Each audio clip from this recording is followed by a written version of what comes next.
ಸಮುದ್ರದ ಮೇಲೆ ಸಾವಿರಾರು ಕಿಲೋಮೀಟರ್ ದೂರದವರೆಗೆ ಕಣ್ಣಿಡಬಲ್ಲ ಅತ್ಯಾಧುನಿಕ ಡ್ರೋನ್ಗಳು ಈಗ ಭಾರತೀಯ ನೌಕಾಪಡೆಯ ಬಲ ಹೆಚ್ಚಿಸಲು ಬರಲಿವೆ. ಆದರೆ ವಿಶೇಷವೆಂದರೆ ಭಾರತ ಈ ಡ್ರೋನ್ಗಳನ್ನ ಖರೀದಿಸ್ತಾ ಇಲ್ಲ. ಬರೋಬ್ಬರಿ 1943 ಕೋಟಿ ರೂಪಾಯಿ ವೆಚ್ಚದಲ್ಲಿ 30 ತಿಂಗಳ ಅವಧಿಗೆ ಲೀಸ್ಗೆ ಪಡೆಯುತ್ತಿದೆ. ಅಷ್ಟೇ ಅಲ್ಲ, ಇದೇ ಮಾದರಿಯ ಡ್ರೋನ್ಗಳನ್ನ ಭಾರತ ಈಗಾಗಲೇ ಸಾವಿರಾರು ಕೋಟಿ ರೂಪಾಯಿ ವೆಚ್ಚದಲ್ಲಿ ಖರೀದಿಸೋದಕ್ಕೆ ಒಪ್ಪಂದ ಮಾಡಿಕೊಂಡಿದೆ. ಹಾಗಿದ ಮೇಲೆ ಮತ್ತೆ 2 ಡ್ರೋನ್ಗಳನ್ನ ಬಾಡಿಗೆಗೆ ಪಡೆಯುವ ಅಗತ್ಯವೇನಿತ್ತು ಎಂಬ ಪ್ರಶ್ನೆ ಸಹಜವಾಗಿಯೇ ಮೂಡುತ್ತೆ. ಯಾವುದೇ ದೇಶದ ಸೇನೆ ಅಥವಾ ನೌಕಾಪಡೆಗೆ ಯುದ್ಧ ವಿಮಾನಗಳು, ಶಸ್ತ್ರಾಸ್ತ್ರಗಳು ಅಥವಾ ಅತ್ಯಾಧುನಿಕ ರಕ್ಷಣಾ ಉಪಕರಣಗಳು ಬೇಕಾದಾಗ ಸಾಮಾನ್ಯವಾಗಿ ಅವುಗಳನ್ನ ಕೋಟ್ಯಾಂತರ ರೂಪಾಯಿ ವೆಚ್ಚದಲ್ಲಿ ಬೇರೆ ದೇಶಗಳಿಂದ ಖರೀದಿ ಮಾಡಲಾಗುತ್ತೆ. ಆದರೆ ಭಾರತ ಮನೆ ಅಥವಾ ಕಾರನ್ನ ಬಾಡಿಗೆ ಪಡೆಯುವ ರೀತಿಯಲ್ಲಿ ಯುದ್ಧದ ಡ್ರೋನ್ಗಳನ್ನೇ ಬಾಡಿಗೆಗೆ ಪಡೆಯುತ್ತಿದೆ. ಸ್ನೇಹಿತರೆ, ಹಾಗಾದ್ರೆ ಭಾರತೀಯ ನೌಕಾಪಡೆ ಅಮೆರಿಕದಿಂದ ಯಾವ ಡ್ರೋನ್ಗಳನ್ನ ಬಾಡಿಗೆಗೆ ಪಡೆಯುತ್ತಿದೆ? ಇದರ ಹಿಂದಿರುವ ಕಾರಣಗಳೇನು? ಚೀನಾದ ಕಣ್ಗಾವಲ್ನ ವಿರುದ್ಧ ಈ ಡ್ರೋನ್ಗಳು ಹೇಗೆ ಗೇಮ್ ಚೇಂಜರ್ ಆಗಬಹುದು? ಎಲ್ಲವನ್ನ ಡೀಟೇಲ್ ಆಗಿ ತೋರಿಸ್ತೀವಿ. ಸ್ನೇಹಿತರೆ ನಮಸ್ಕಾರ, ಚರಿತ್ರೆ ಮತ್ತೊಂದು ವಿಡಿಯೋಗೆ ನಿಮಗೆಲ್ಲ ಪ್ರೀತಿಯ ಸ್ವಾಗತ.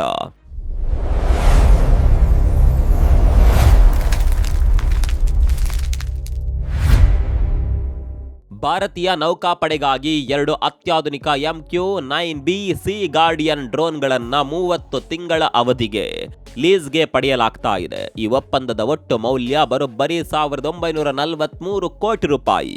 ಈ ಡ್ರೋನ್ಗಳು ಸಾಮಾನ್ಯ ಡ್ರೋನ್ಗಳಲ್ಲ. ಇವು ಹೈ ಆಲ್ಟಿಟ್ಯೂಡ್ ಲಾಂಗ್ ಎಂಡ್ಯೂರೆನ್ಸ್, ಅಂದ್ರೆ ಎತ್ತರದಲ್ಲಿ ದೀರ್ಘಕಾಲ ಹಾರಾಡಬಲ್ಲ, ಸಮುದ್ರ ಮತ್ತು ಭೂಭಾಗದ ಮೇಲೆ ನಿರಂತರ ಕಣ್ಗಾವಲು ನಡೆಸಬಲ್ಲ ಅತ್ಯಾಧುನಿಕ ಮಿಲಿಟರಿ ಗ್ರೇಡ್ ವ್ಯವಸ್ಥೆಗಳು.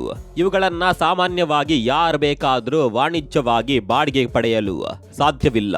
ಇಂತಹ ರಕ್ಷಣಾ ಒಪ್ಪಂದಗಳು ಸರ್ಕಾರದ ಮಟ್ಟದಲ್ಲಿ ಅಮೆರಿಕದ ಫಾರಿನ್ ಮಿಲಿಟರಿ ಸೇಲ್ಸ್ ವ್ಯವಸ್ಥೆಯ ಅಡಿಯಲ್ಲಿ ನಡೆಯುತ್ತವೆ.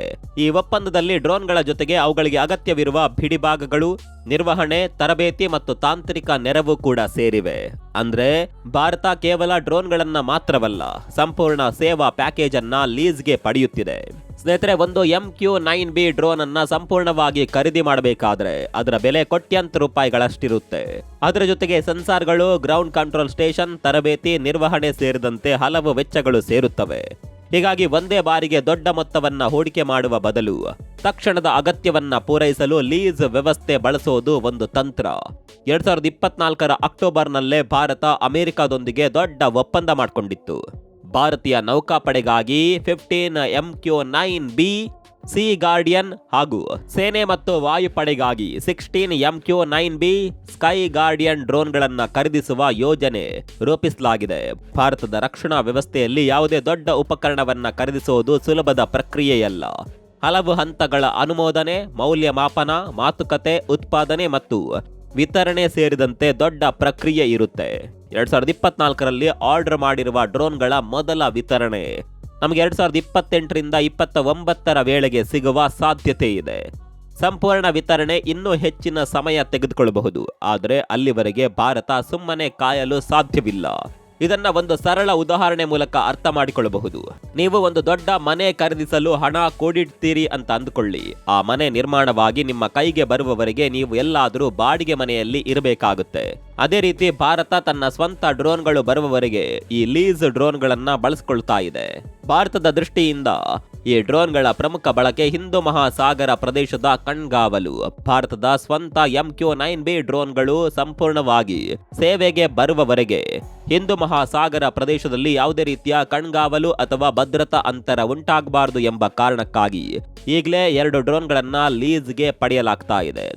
ದೀರ್ಘಕಾಲ ಆಕಾಶದಲ್ಲಿ ಹಾರಾಡಿ ಸಮುದ್ರದ ವಿಶಾಲ ಪ್ರದೇಶವನ್ನ ಮೇಲ್ವಿಚಾರಣೆ ಮಾಡುವ ಸಾಮರ್ಥ್ಯ ಹೊಂದಿರುವ ಈ ಡ್ರೋನ್ಗಳು ಭಾರತೀಯ ನೌಕಾಪಡೆಯ ಕಣ್ಗಾವಲು ಸಾಮರ್ಥ್ಯವನ್ನ ಮತ್ತಷ್ಟು ಹೆಚ್ಚಿಸಬಹುದು.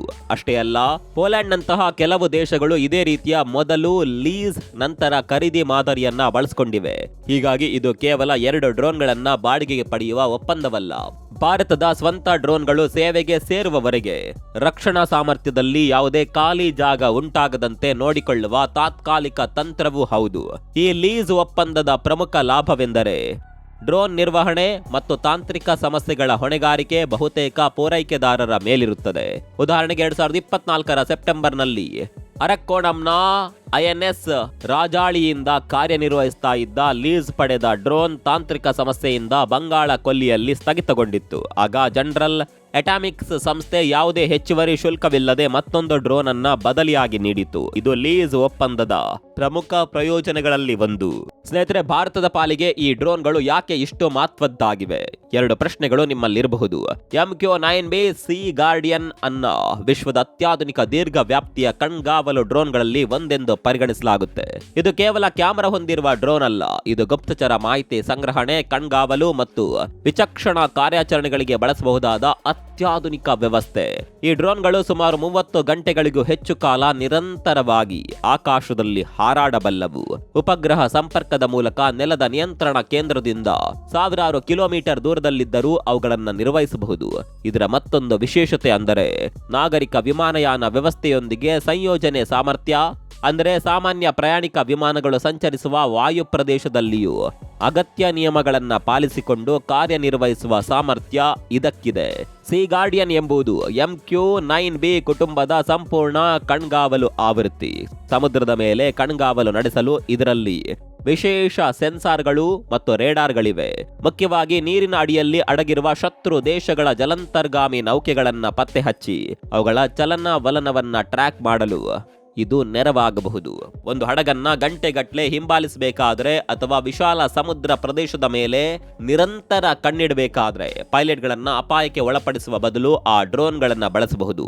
ಇಷ್ಟೇ ಅಲ್ಲ, ಕೆಲವು ಸಶಸ್ತ್ರ ಆವೃತ್ತಿಗಳಲ್ಲಿ ಕ್ಷಿಪಣಿ ಮತ್ತು ನಿಖರ ದಾಳಿಯ ಶಸ್ತ್ರಾಸ್ತ್ರಗಳನ್ನು ಹೊತ್ತೊಯ್ಯುವ ಸಾಮರ್ಥ್ಯ ಇದೆ. ಸ್ನೇಹಿತರೆ, ಭಾರತ ಈ ರೀತಿಯ ಡ್ರೋನ್ಗಳನ್ನ ಲೀಸ್ಗೆ ಪಡಿತಾ ಇರೋದು ಇದೇ ಮೊದಲೇನಲ್ಲ. 2020ರಲ್ಲಿ ಲಡಾಖ್ ಗಡಿಯಲ್ಲಿ ಚೀನಾದೊಂದಿಗೆ ಉದ್ವಿಗ್ನತೆ ಹೆಚ್ಚಾದ ಸಂದರ್ಭದಲ್ಲಿ ಭಾರತದ ನೌಕಾಪಡೆ ಮೊದಲ ಬಾರಿಗೆ 2 ಸಿ ಗಾರ್ಡಿಯನ್ ಡ್ರೋನ್ಗಳನ್ನ ಲೀಸ್ಗೆ ಪಡೆದಿತ್ತು. ಬಳಿಕ ಆ ಲೀಸ್ ಅವಧಿಯನ್ನ ವಿಸ್ತರಿಸಲಾಗಿತ್ತು. ಆದರೆ ಆ ಲೀಸ್ ಅವಧಿ ಮುಗಿಯುವ ಹಂತಕ್ಕೆ ಬಂದಾಗ ಭಾರತದ ಸ್ವಂತ ಡ್ರೋನ್ಗಳು ತಕ್ಷಣ ಸೇವೆಗೆ ಸೇರುವ ಸ್ಥಿತಿಯಲ್ಲಿ ಇರಲಿಲ್ಲ. ಭಾರತ ಈಗಾಗಲೇ ಖರೀದಿಸಿರುವ ಹೊಸ ಡ್ರೋನ್ಗಳ ವಿತರಣೆ 2028-29 ವೇಳೆಗೆ ನಡೆಯುವ ನಿರೀಕ್ಷೆ ಇದೆ. ಹೀಗಾಗಿ ಮಧ್ಯಂತರ ಅವಧಿಯಲ್ಲಿ ಭಾರತದ ಸಮುದ್ರ ಕಣ್ಗಾವಲಿಗೆ ಯಾವುದೇ ರೀತಿಯ ಅಂತರ ಉಂಟಾಗಬಾರದು ಎಂಬ ಕಾರಣಕ್ಕೆ ಹೊಸದಾಗಿ 2 ಡ್ರೋನ್ಗಳನ್ನ 30 ತಿಂಗಳ ಅವಧಿಗೆ ಲೀಸ್ಗೆ ಪಡೆಯಲಾಗಿದೆ.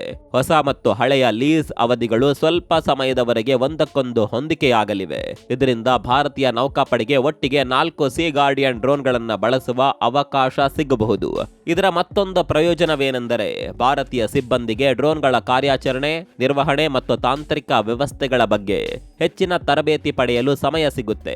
ಪ್ರಸ್ತುತ ಜಾಗತಿಕ ಭೌಗೋಳಿಕ ರಾಜಕೀಯ ಪರಿಸ್ಥಿತಿಯನ್ನ ಗಮನಿಸಿದ್ರೆ ಹಿಂದೂ ಮಹಾಸಾಗರ ಪ್ರದೇಶದಲ್ಲಿ ನಿರಂತರ ಕಣ್ಗಾವಲು ಭಾರತಕ್ಕೆ ಬಹಳ ಮುಖ್ಯ. ಭಾರತದ ವ್ಯಾಪಾರ ಹಡಗುಗಳು ಸಾಗುವ ಪ್ರಮುಖ ಸಮುದ್ರ ಮಾರ್ಗಗಳು ಮತ್ತು ಜಲಸಂಧಿಗಳ ಭದ್ರತೆಯ ಮೇಲೂ ನಿಗಾ ಇರಬೇಕಾಗಿದೆ. ಅದರಲ್ಲೂ ಚೀನಾದ ನೌಕಾಪಡೆ ಮತ್ತು ಸಂಶೋಧನಾ ಹಡಗುಗಳು ಹಿಂದೂ ಮಹಾಸಾಗರ ಪ್ರದೇಶದಲ್ಲಿ ಪದೇ ಪದೇ ಕಾಣಿಸಿಕೊಳ್ಳುತ್ತಿರುವ ಹಿನ್ನೆಲೆಯಲ್ಲಿ ಸಮುದ್ರದ ಮೇಲಿನ ಕಣ್ಗಾವಲು ಮತ್ತಷ್ಟು ಮಹತ್ವ ಪಡೆದಿದೆ. ಚೀನಾದ ಜಲಾಂತರ್ಗಾಮಿ ನೌಕೆಗಳ ಚಲನವಲನದ ಮೇಲೆ ನಿಗಾ ಇಡೋದ್ರಿಂದ ಹಿಡಿದು ಹಿಂದೂ ಮಹಾಸಾಗರದ ವಿಶಾಲ ಪ್ರದೇಶದಲ್ಲಿ ಯಾವುದೇ ಅಸಾಮಾನ್ಯ ಚಟುವಟಿಕೆ ಕಂಡು ಬಂದರೂ ಅದನ್ನ ತ್ವರಿತವಾಗಿ ಗುರುತಿಸುವವರೆಗೆ ಸಿ ಗಾರ್ಡಿಯನ್ಗಳಂತಹ ಡ್ರೋನ್ಗಳು ನೆರವಾಗಬಹುದು. ದೊಡ್ಡ ಪ್ರಮಾಣದ ಬಂಡವಾಳ ಹೂಡಿಕೆಯನ್ನ ಒಂದೇ ಬಾರಿಗೆ ಮಾಡದೆ ತಕ್ಷಣ ಅಗತ್ಯವಿರುವ ಕಾರ್ಯಾಚರಣಾ ಸಾಮರ್ಥ್ಯವನ್ನ ಉಳಿಸಿಕೊಳ್ಳಲು ಲೀಸ್ ವ್ಯವಸ್ಥೆಯನ್ನ ಬಳಸಲಾಗಿದೆ. 2028-29 ವೇಳೆಗೆ ಭಾರತದ ಸ್ವಂತ MQ-9B ಡ್ರೋನ್ಗಳು ಹಂತ ಹಂತವಾಗಿ ಸೇವೆಗೆ ಸೇರಿದ ನಂತರ ಈ ಲೀಸ್ ಡ್ರೋನ್ಗಳ ಅವಶ್ಯಕತೆ ಕಡಿಮೆ ಆಗಬಹುದು. ಹೀಗಾಗಿ ಸ್ವಂತ ಡ್ರೋನ್ಗಳು ಬರುವವರೆಗೂ ಭಾರತದ ಸಮುದ್ರ ಗಡಿಯಲ್ಲಿ ಕಣ್ಗಾವಲು ವ್ಯವಸ್ಥೆಯಲ್ಲಿ ಯಾವುದೇ ಖಾಲಿ ಜಾಗ ಉಂಟಾಗದಂತೆ ನೋಡಿಕೊಳ್ಳುವ ಒಂದು ತಾತ್ಕಾಲಿಕ ಸೇತುವೆಯಾಗಿ ಈ ಲೀಸ್ ಒಪ್ಪಂದವನ್ನ ನೋಡಬಹುದು. ಸ್ನೇಹಿತರೆ, ಇಷ್ಟು ದುಬಾರಿ ರಕ್ಷಣಾ ಉಪಕರಣಗಳನ್ನ ನೇರವಾಗಿ ಖರೀದಿಸುವ ಬದಲು ಅಗತ್ಯವಿರುವ ಅವಧಿಗೆ ಲೀಸ್ಗೆ ಪಡೆಯೋದ್ರ ಬಗ್ಗೆ ನಿಮ್ಮ ಅಭಿಪ್ರಾಯವೇನು? ತಪ್ಪದೆ ಕಾಮೆಂಟ್ ಮಾಡಿ. ಮತ್ತೊಂದು ವಿಡಿಯೋದಲ್ಲಿ ಸಿಗೋಣ. ಅಲ್ಲಿವರೆಗೂ ನಮಸ್ಕಾರ.